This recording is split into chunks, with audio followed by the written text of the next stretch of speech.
Meus queridos irmãos, que o Senhor possa nos envolver sempre na sua paz.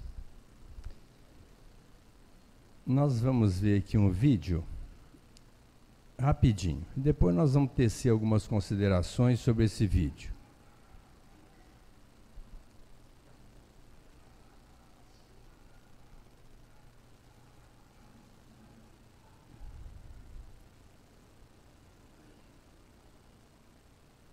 Se tivesse jeito de apagar a luz aqui na frente, ajudaria.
Bom, como vocês puderam ver,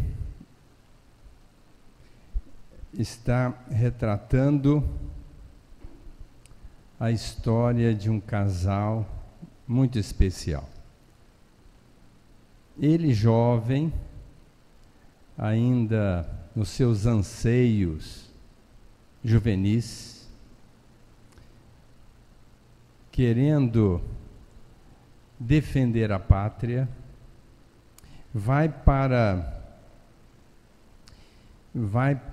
a guerra, perde os dois braços e as duas pernas, e depois a sua noiva se disponibilizou a ajudá-lo nesse momento tão crucial.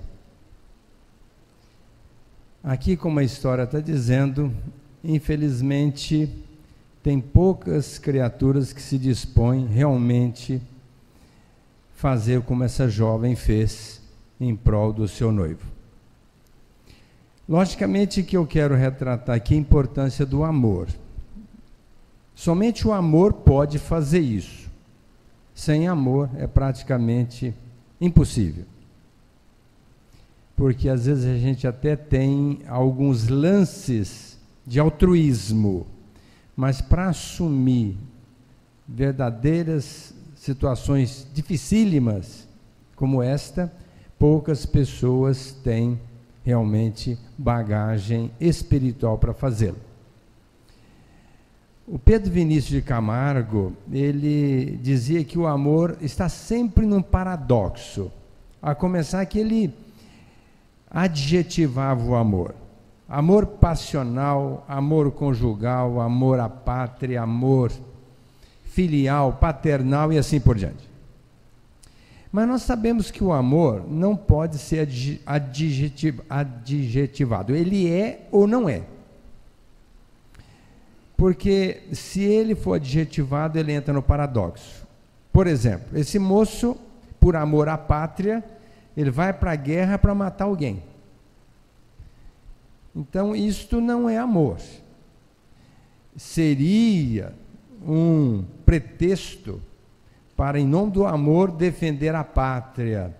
Mas nós sabemos que, como disse Jesus, a pátria é a pátria universal. Então, nós não podemos, por amor à pátria, ir lá e matar o nosso irmão que está no outro país. Isso não é amor. Amor seria compreensão, valorização e respeito. Toda vez que nós compreendemos o outro, valorizarmos o outro, respeitarmos o outro, nós estamos realmente amando.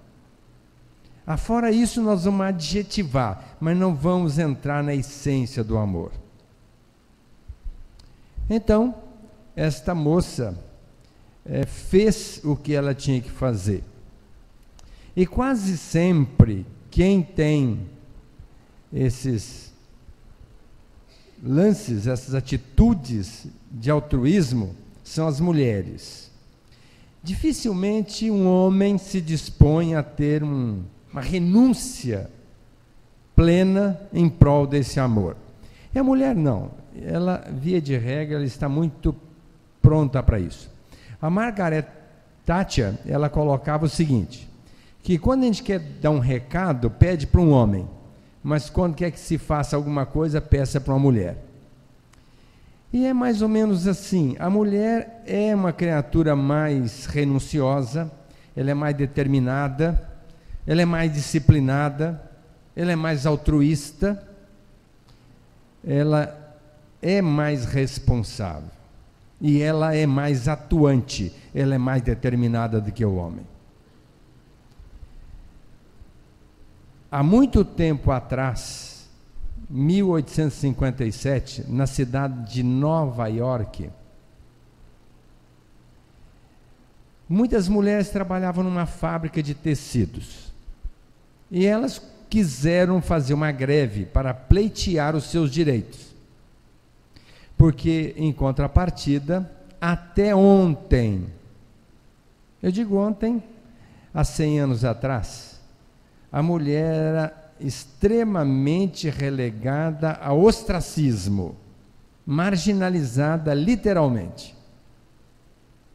A mulher não podia votar, a mulher não podia estudar, a mulher não podia participar de reunião com os homens, a mulher não tinha expressão. Aliás, poderia se classificar a mulher em 3 tipos. Seria... Ô Wagner, depois desliga aqui para mim, por favor. A mulher, ela era classificada na Grécia em 3 tipos. Aquela que era serviçal, que tinha o seu valor, porque prestava um serviço à comunidade. Aquela mulher que era da vida, se prostituía, que não valia nada, e por sinal era extremamente condenada. E aquela mulher que tinha muito valor, entre aspas, que é aquela que ficava em casa, dentro da família, e não fazia nada. Então, para se ter valor na época da Grécia Antiga, a mulher não podia fazer nada. Mas a guerra, como disse o benfeitor a Kardec, tem 2 finalidades fantásticas, maravilhosas. Uma é efetuar o progresso, e outra é trazer a liberdade. Então Deus tira água de pedra, usa a guerra, que é uma atitude extremamente infeliz do homem, para fazer com que a humanidade se liberte e avance. E a guerra foi uma das grandes responsáveis pela libertação da mulher. Tanto é que com a morte dos jovens, ficou muito carente a mão de obra e a mulher teve que ir para o trabalho, assumir a responsabilidade do trabalho, porque não havia homem suficiente para a demanda. E em sendo assim, então a mulher foi para o trabalho. Só que mesmo no trabalho, ela era extremamente discriminada, como estas mulheres desta fábrica na cidade de Nova York. E elas se amotinaram, fizeram uma greve, exatamente porque trabalhavam 16 horas por dia e ganhavam apenas 1/3 do salário dos homens que trabalhavam no mesmo período ou até um pouco menos. em 1857, isto aconteceu na cidade de Nova York. E o desfecho foi o seguinte: o dono da fábrica, valendo-se do seu poder e mando, trouxe as mulheres para um local da fábrica, ateou fogo e matou as 130 mulheres carbonizadas. Isto há um pouco mais de 100 anos.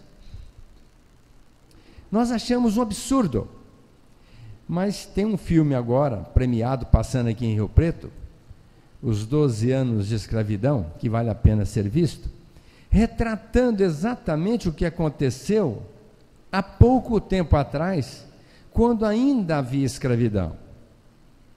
Um absurdo o homem branco escravizar o homem negro.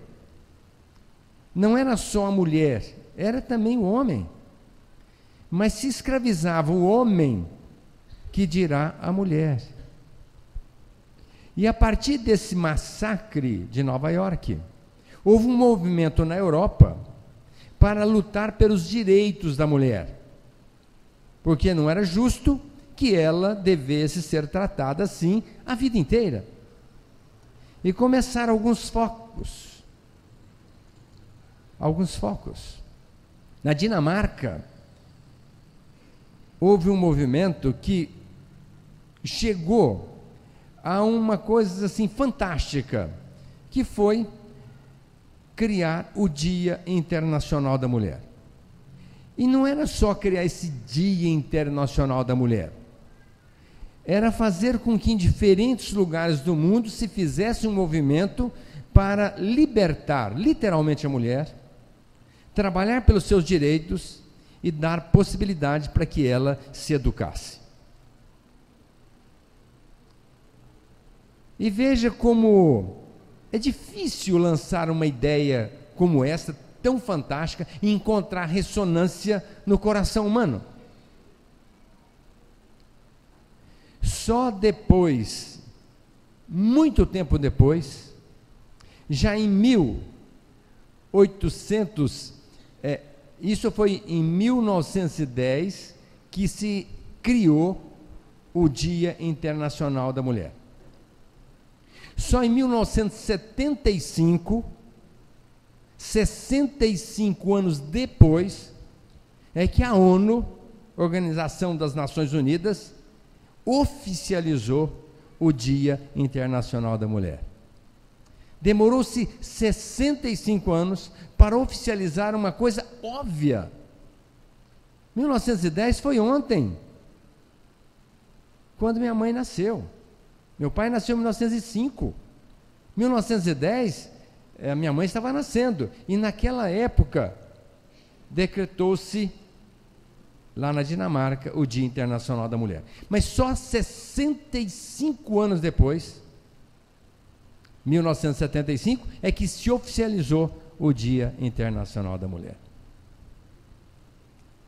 E é interessante dizer que esses focos foram se alargando e foram tornando compulsiva a ideia de se respeitar a mulher. Só em 1906, na Suécia, é que a mulher, pela primeira vez, votou. Porque até então a mulher não tinha direito de voto. Logicamente, eles achavam que ela não tinha cabeça, era ignorante, era tantã. Ela não tinha capacidade para discernir. E por isso a mulher não podia votar. Só em 1932 é que a primeira vez uma mulher conseguiu votar aqui no Brasil.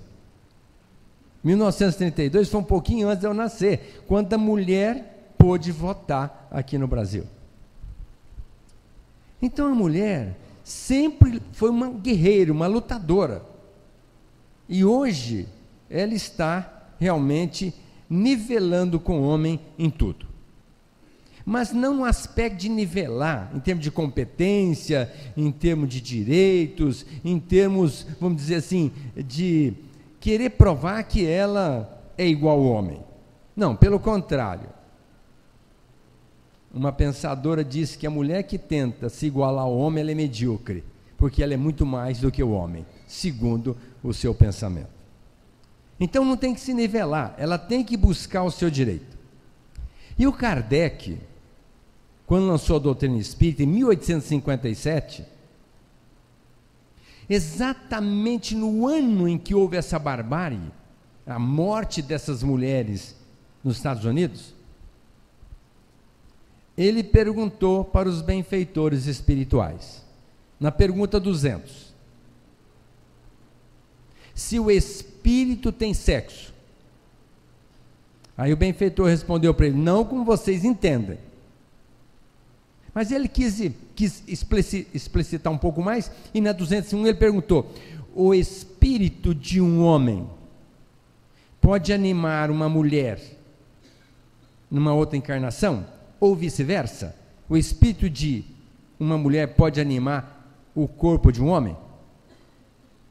Então o benfeitor diz que sim, nenhum problema, o sexo está no corpo, não na alma.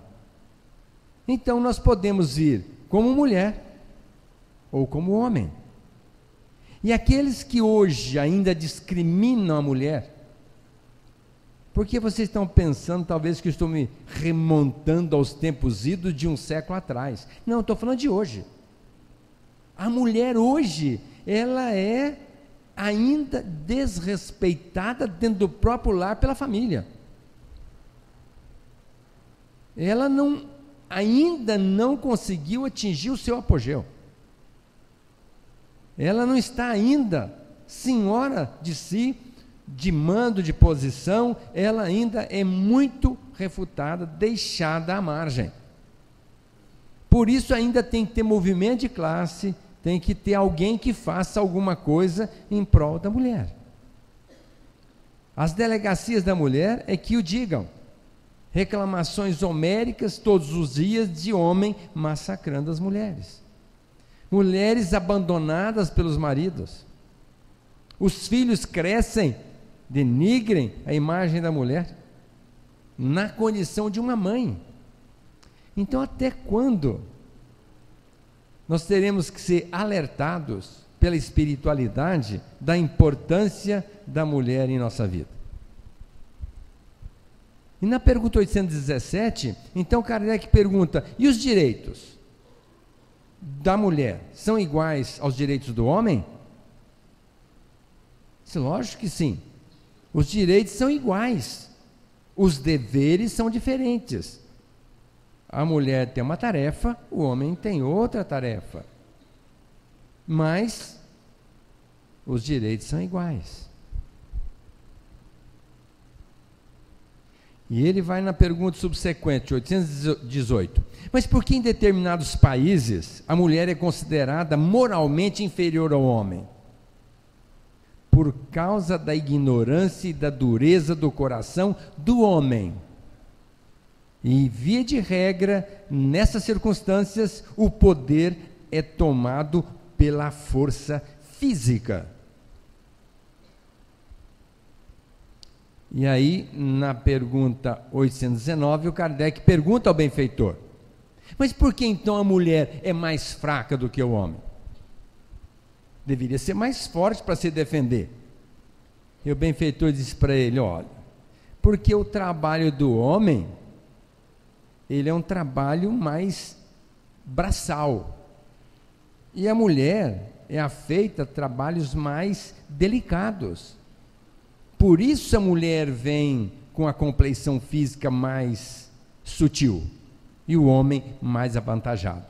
Mas Deus, olha a resposta, Deus deu a força para o homem, para ele proteger a mulher. Não é para agredir a mulher.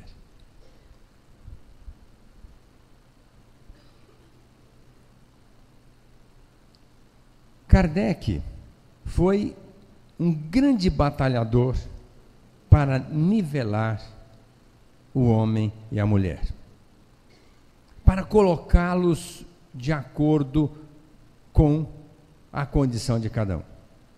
E na pergunta 821, então ele pergunta e fecha essa troca de ideias com os benfeitores. Ele perguntou assim: qual a função mais importante? É a do homem ou a da mulher? E aí o benfeitor respondeu para Kardec: da mulher. A função da mulher na Terra é muito mais importante do que a função do homem. A começar que foi ela que colocou o homem no mundo, lhe deu os primeiros atendimentos, lhe propiciou as primeiras condições de vida no seio da terra. Se não houvesse mulher, sem dúvida nenhuma, nós não estaríamos aqui. E não é só a procriação, porque o homem faz parte desse quadro, é dar subsídios para que a pessoa venha à Terra, dê o seu primeiro insight, a sua primeira descoberta, o primeiro contato com o mundo, para poder fazer a sua realização de progresso espiritual.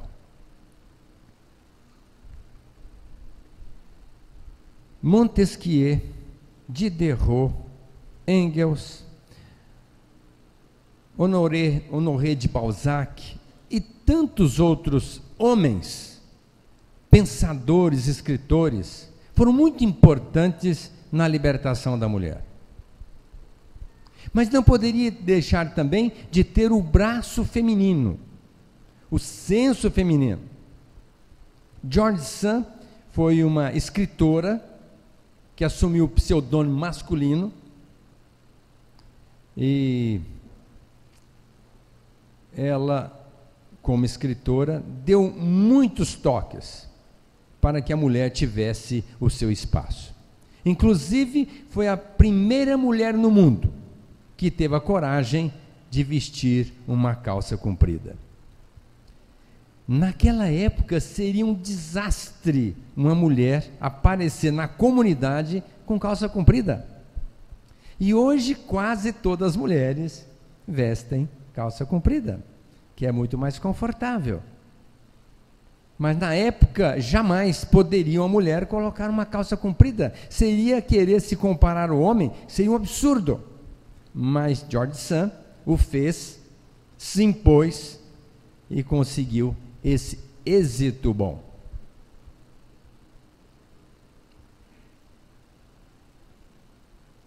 Betty Friedan, ela escreveu um livro chamado A Mística Feminina. E esse livro, talvez foi o livro mais importante para um movimento feminista aqui na Terra, para fazer com que a mulher realmente tivesse o seu lugar de destaque. Tantos outros escritores puderam... Simone de Beauvoir, ela escreveu um livro chamado Sexo Frágil. E esse livro também enfocava o quanto a mulher era discriminada, maltratada, vilipendiada, usurpada nos seus direitos. E com isso, a mulher foi encontrando um espaço. E hoje nós sabemos que realmente a mulher está aí ocupando os cargos mais importantes da nossa comunidade. Haja visto a nossa presidente, a nossa Dilma Rousseff. Não quero dizer que os homens não têm o seu valor. Lógico que tem.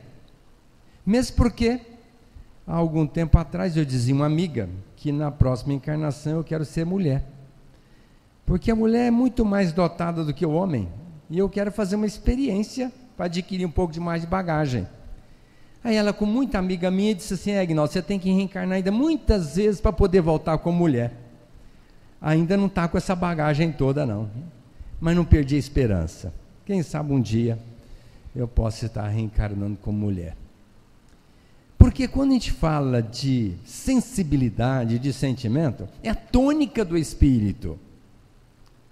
Nós estamos aqui para evoluir com duas asas, uma do intelecto e a outra do sentimento. O homem parece que esqueceu do sentimento, ele está só no intelecto. Ele levanta cedo, vai para o trabalho, enfrenta todas as dificuldades, se aparata para administrar os seus bens, chega em casa, dorme, levanta no outro dia, é a mesma coisa.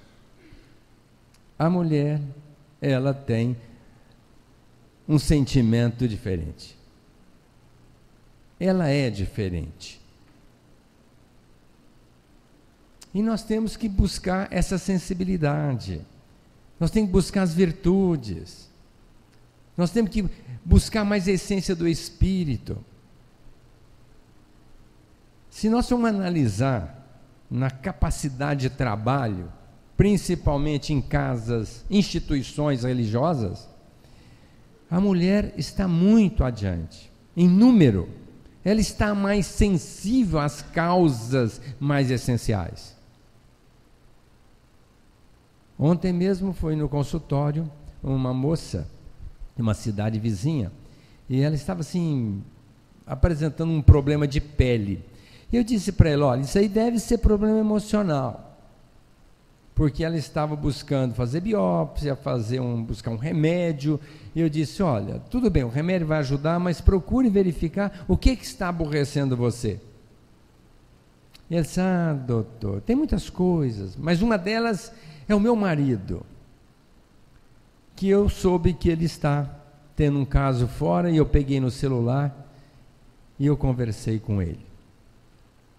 Conversei com ele e disse, o que é que você quer fazer da sua vida? Eu quero continuar em casa, cuidando dos meus filhos, quero ser sua mulher, quero honrar com os meus compromissos, eu tenho um papel importante dentro da igreja católica, que ela frequenta, e eu não quero me desfazer disso.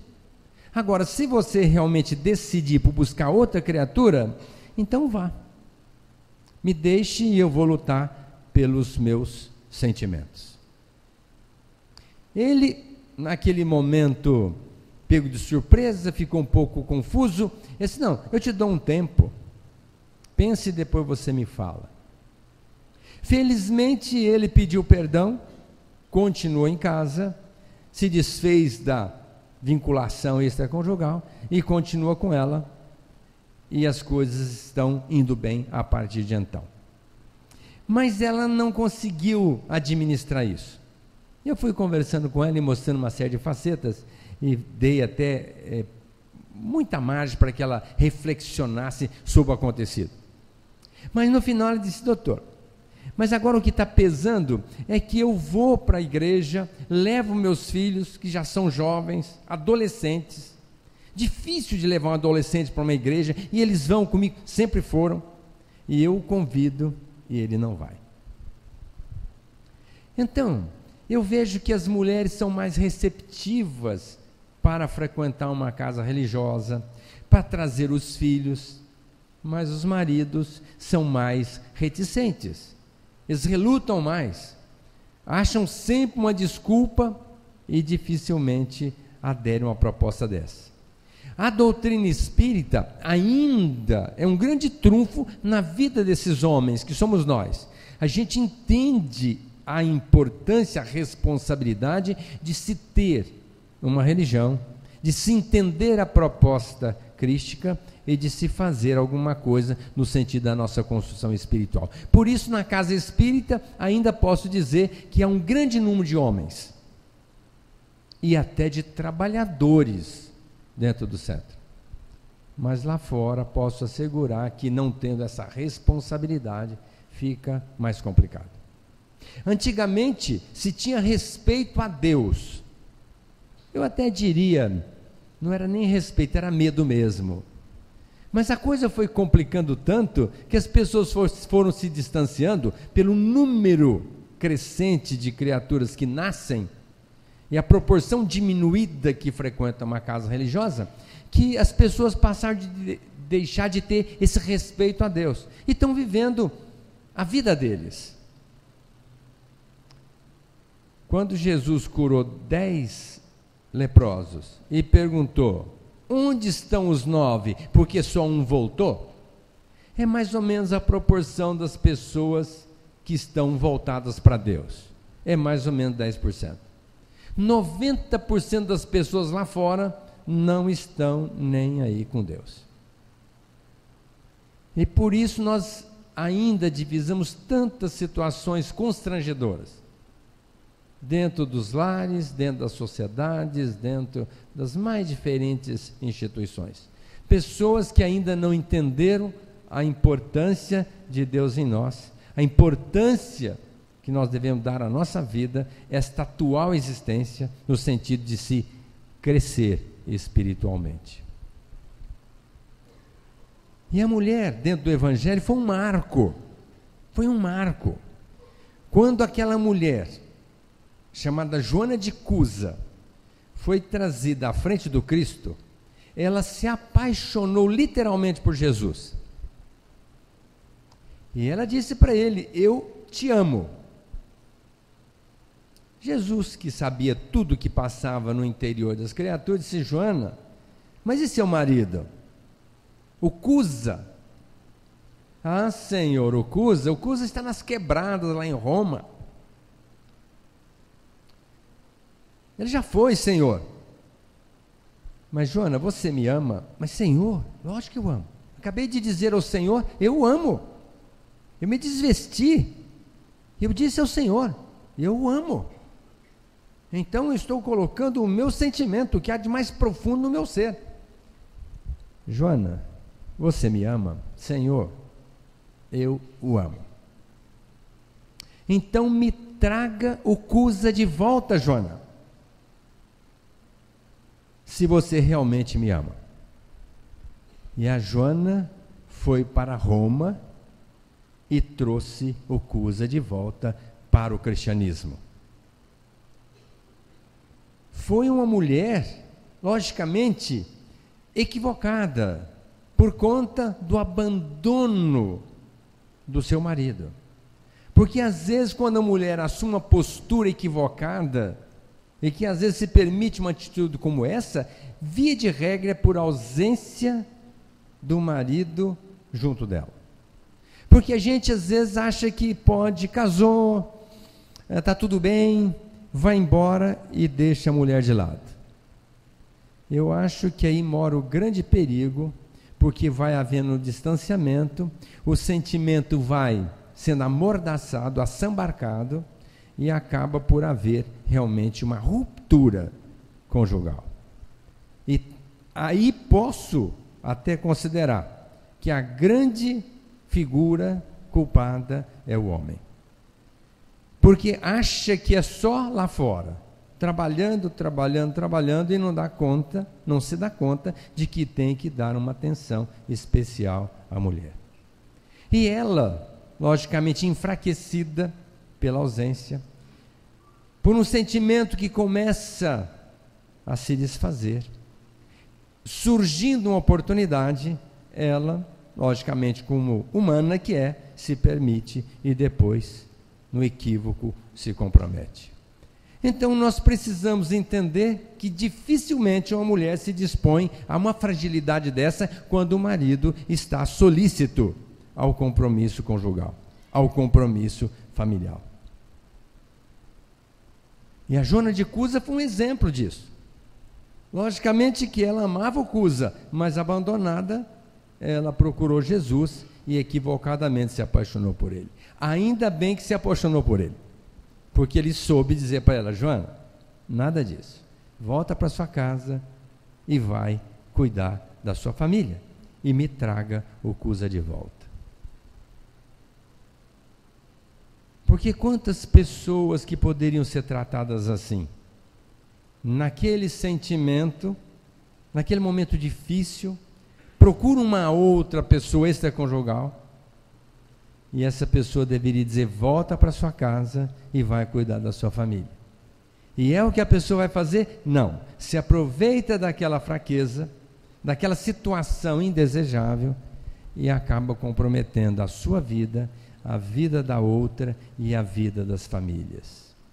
Esta é uma atitude antifraterna, anti-evangélica. Quando a mulher adúltera foi colocada na frente de Jesus, um ícone do evangelho, ela foi colocada para ser morta. E Jesus então ficou indiferente àquela situação. E eles perguntaram: Senhor, que devemos fazer nós agora? Diz a lei que tem que matar. Ela foi pega em adultério. O que o senhor acha? Jesus ficou quieto, escrevendo na areia. Mas lógico, eles queriam uma resposta para comprometer a vida do Cristo. Mas o que o senhor vai dizer? Devemos aplicar a lei ou não? Jesus disse aquela frase lapidar: sim, lógico. Quem não tiver pecado, comece a tirar a primeira pedra. E os mais velhos foram se retirando, depois os mais novos, e todos foram embora. Jesus à frente daquela mulher, considerada adúltera, que a bem da verdade ela não era adúltera. O marido criava uma situação para que ela se encontrasse com alguém, cobrasse regiamente e passasse o dinheiro para ele. E como ele ficou exposto e de uma certa forma comprometido perante as circunstâncias, ele armou um esquema para matar a própria mulher. Veja como a mulher era tratada naquela época. Aí Jesus, percebendo tudo, lançou essa ideia. Certamente o marido foi o primeiro que foi embora, e os demais se retiraram, e ele se vê à frente da mulher, ela à frente de Jesus. E ele pergunta: onde estão os que te condenaram? Foram embora, Senhor. Então vá também, eu também não te condeno. Não peques mais, para que mal maior não te aconteça. E aquela mulher foi, e se tornou, por gratidão, logicamente, uma cristã, e criou uma casa de atendimento às pessoas necessitadas. E já no final da vida, de cabelo branco, na sua casa, chega um velhinho, que lhe pede guarida, que lhe pede hospedagem na sua casa, sabendo que ela, em nome de Jesus, fazia esse trabalho de amor ao próximo.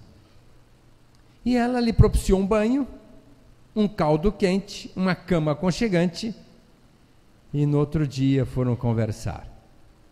Pareciam pessoas conhecidas, e foram conversando, e ele não era outro senão o seu próprio marido, que a levara à frente de Jesus para ser lapidada. E ela continuou lhe dando assistência até o final da sua vida, num perdão incondicional para com aquela criatura infeliz. Eu fico pensando, enquanto ela não sabia quem ele era, tudo bem, mas depois que ela soube, ou seja, quase morri, porque ele me entregou de uma maneira injusta, seria para continuar dando assistência ou não? Na grande maioria das vezes eu diria que o respaldo popular é para não dar assistência, porque ainda não entendemos o verdadeiro sentido do perdão. Outro dia uma senhora foi no meu consultório e levou uma filha excepcional para eu consultar. Logicamente que era um problema clínico, eu examinei, mediquei, e ela foi saindo com a acompanhante que cuidava da menina, e ela volta à porta e diz assim: posso lhe fazer uma pergunta? Eu falei: lógico. E eu vi que ela se encaminhou, adentrou o consultório novamente, eu pedi que ela sentasse, e ela disse assim: doutor, eu quero lhe fazer uma pergunta. Há algum tempo atrás, a minha mãe faleceu, meu pai já havia falecido, e ela pediu que eu tomasse conta dessa menina, que é minha irmã, mais nova, excepcional. E eu prometi à minha mãe que iria custodiá-la. Mas como a minha irmã, mais velha do que ela, morava com a minha mãe, solteira, eu a convidei para morar comigo, para não ficar sozinha, já que eu iria trazer a irmã excepcional. E ela veio morar comigo. Passado um tempo, eu descobri que ela estava tendo um caso com o meu marido. E então, eu fiquei pensando o escândalo que eu iria criar para todo mundo, para o meu marido, que era uma pessoa de destaque na sociedade, para minha irmã, que logicamente iria ser exposta. Eu iria criar uma situação complicadíssima para mim. Eu resolvi ficar quieta. E alimentei aquela angústia, aquele sofrimento durante muitos anos, quando então um dia minha irmã se tocou e foi para São Paulo. E foi para lá trabalhar. Exatamente pela situação complicada que já estava criando naquele ambiente doméstico. E eu fiquei com a minha irmã excepcional, com meu marido. Passado pouco tempo, o meu marido desencarna com um infarto fulminante. E agora, doutor? Essa é a minha pergunta. A minha irmã está em São Paulo com câncer. O que o senhor acha de eu chamá-la para morar comigo e eu cuidar dela até o final da vida? Disse, mas minha senhora, a senhora perguntou para a pessoa mais errada do mundo. Porque quem sou eu para dizer alguma coisa para uma alma como a senhora, que já teve uma postura extremamente elevada, de perdoar sua irmã, perdoar seu marido, conviver com a situação dessa, e agora querer trazer a sua irmã? Quem sou eu? Faça aquilo que está no seu coração. Ah, doutor, então eu vou trazê-la de volta. Qual de nós, de sã consciência, teria coragem para assumir uma postura como esta desta mulher? Quero crer que nenhum homem se submeteria a uma situação dessa e colocasse na situação contrária, conviver com o irmão tendo um caso com a sua esposa. E ela conseguiu sublimar, superar, perdoar, e agora, mais grave, trazer a irmã de volta para ampará-la até o final da vida. Isto é mulher. Quando se cria o Dia Internacional da Mulher, é porque esse dia é diferente dos outros. Cria-se dia de tudo, mas o Dia das Mães, Dia da Mulher, é um dia especialíssimo, porque a mulher tem sensibilidade para essas grandes causas, com muito mais apreço do que o homem.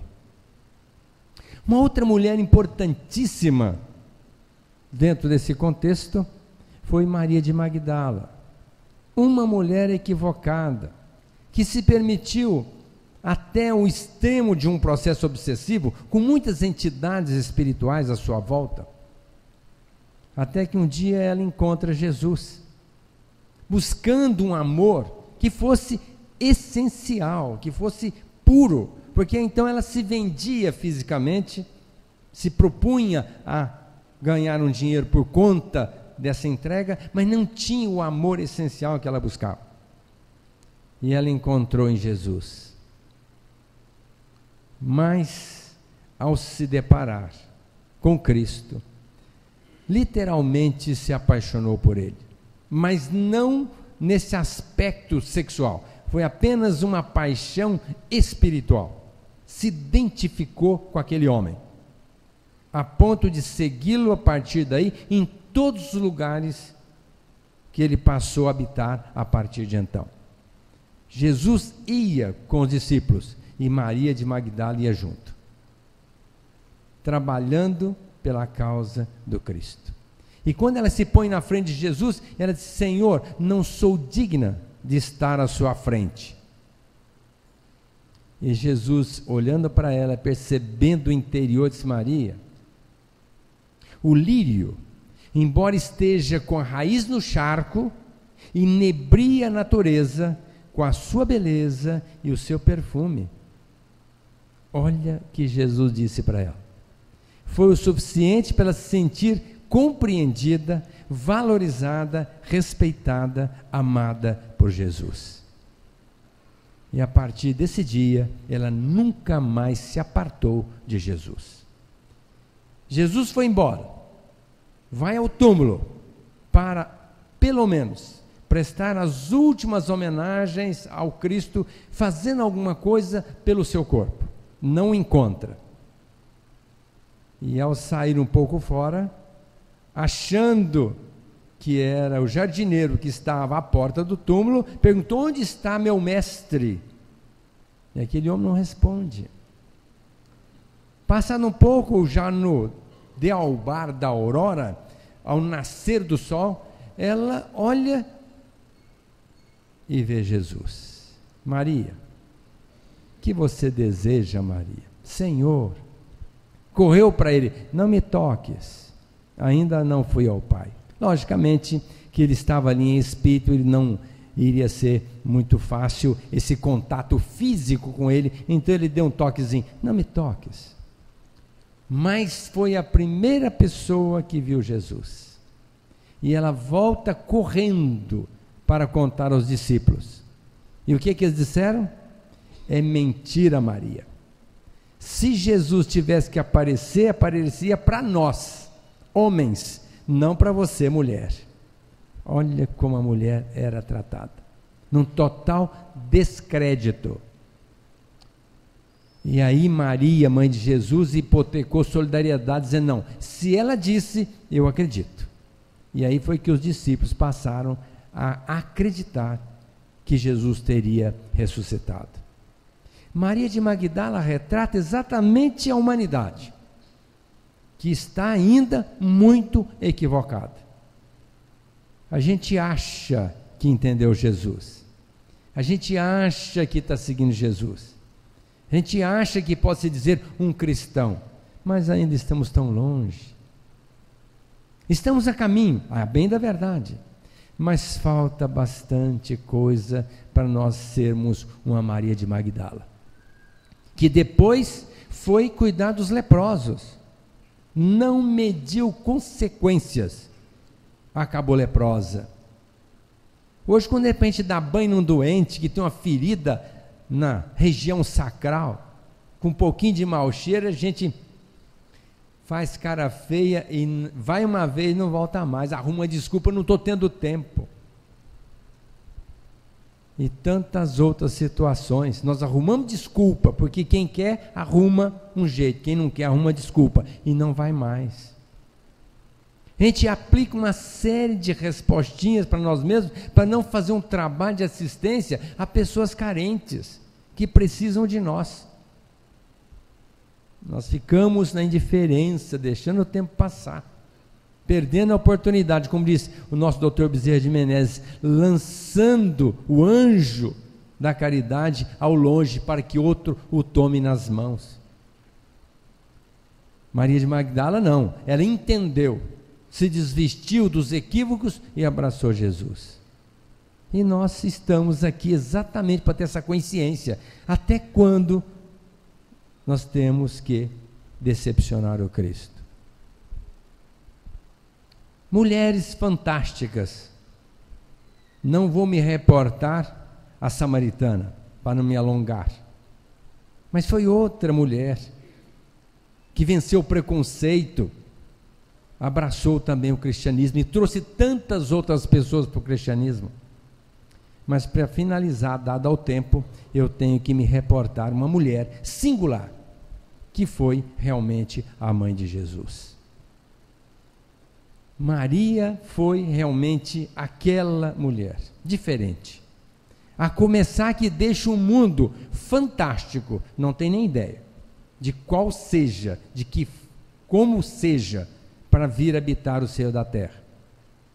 E aqui enfrenta todas as agruras, discriminação, depois a maternidade do Cristo, ter que sair muito rápido para Belém, para não ser presa, depois assistir à morte daquelas crianças porque queriam matar o seu filho, sempre fugindo daquela problemática, e depois sentindo que Jesus evadia da sua mão, porque ele tinha um trabalho a fazer. Mãe, estou cuidando das coisas do meu pai. Quando ela perguntava: meu filho, onde você estava? E foi percebendo que Jesus ia se distanciando, a ponto de um dia considerá-lo com os irmãos de Jesus, que ele estivesse um pouco fora da real, e foram buscá-lo. E Jesus, logicamente, com todo respeito e carinho aos seus irmãos e à sua mãe, ainda deu aquela resposta evangélica: quem é minha mãe e quem são os meus irmãos?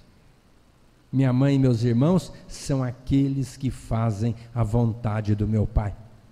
Logicamente que incluiria possivelmente a sua mãe, que estava fazendo a vontade do Pai, desde o momento em que o anjo Gabriel apareceu para ela, dizendo da sua tarefa, disse: faça, Senhor, a vontade do Pai.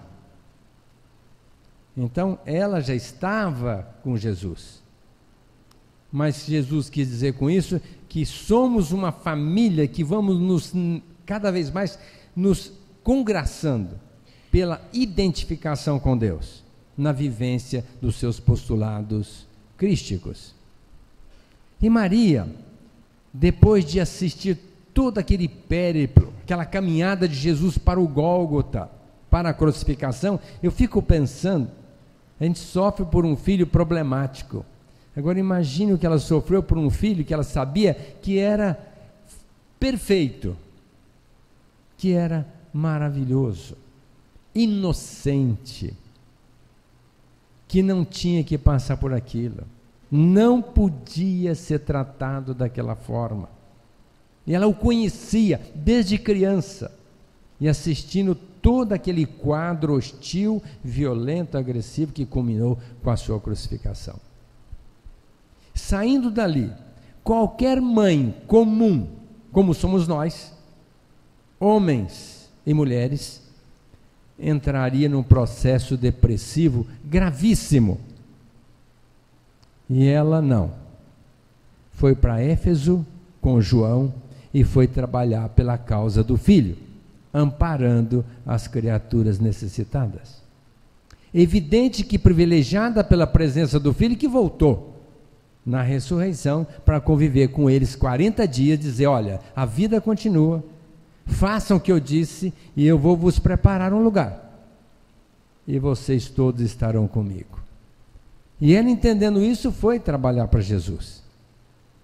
Amou verdadeiramente todas as criaturas, sem nenhuma revolta, sem nenhuma mágoa, porque o que fizeram com o filho dela era para ela ter muita mágoa, revolta e tantos sentimentos infelizes para com a humanidade, mas, pelo contrário, ela amou a ponto de ser considerada uma santa, chamada por um pobre que ela atendeu de Mãe Santíssima. E essa mulher representa hoje, no meu ponto de vista, as nossas mães. Se eu perguntar para vocês qual a melhor mulher, a mais importante no mundo para vocês, tenho certeza que todos diriam: única, a minha mãe. E realmente a nossa mãe é uma mulher especial. Somente vamos entender isso depois que a gente for mulher e mãe, porque enquanto a gente é filho e novo, não é capaz de entender o que significa uma mãe. Mãe é muito além de nossa capacidade de entendimento. E essa mulher é esta mulher especial que está conosco, junto conosco, e a gente não lhe dá a devida atenção. A gente fala até que absurdo a escravidão, que absurdo a discriminação para com a mulher, quando nós estamos com a mãe há já alguns dias sem visita, sem telefonema, sem a nossa devida atenção. É para a gente pensar. Outro dia eu fazia uma palestra no Kardec e falei sobre a importância dos telefonemas. E aí uma moça se deu conta que fazia 2 anos que não ligava para a mãe. Resolveu ligar para a mãe que estava na Bahia. E quando ela ligou, a mãe desesperou: minha filha, algum problema? Faz 2 anos que você não me liga, ligando agora 10 horas da noite. Logicamente que depois que saiu do Kardec, depois da palestra, chegou em casa. Algum problema? Não, mãe, é só porque eu queria saber como é que a senhora está. Eu ouvi uma palestra. Não, não é verdade, me conta. A mãe não acreditou que ela pudesse estar ligando para saber como é que ela estava. E meu irmão estava desencarnando e recebeu um telefonema da filha. E eu estava junto, falou com a filha e falou: Aguinaldo, existe coisa mais barata do que um telefonema? Eu entendi, falei assim: não tem. Não tem. Uma ligação dessa da sua filha para você ficou, não é de graça, é menos do que isso. Poderia custar 10, 20, 30 reais, é de graça. Não, falar com uma filha, falar com um pai, falar com uma mãe, pode ser o preço que for, é a coisa mais barata do mundo, porque a gente tem dinheiro para gastar com tudo, menos com um telefonema de R$1, R$2, para a gente falar: fulano, como é que você está? No caso, a mãe, como é que você está?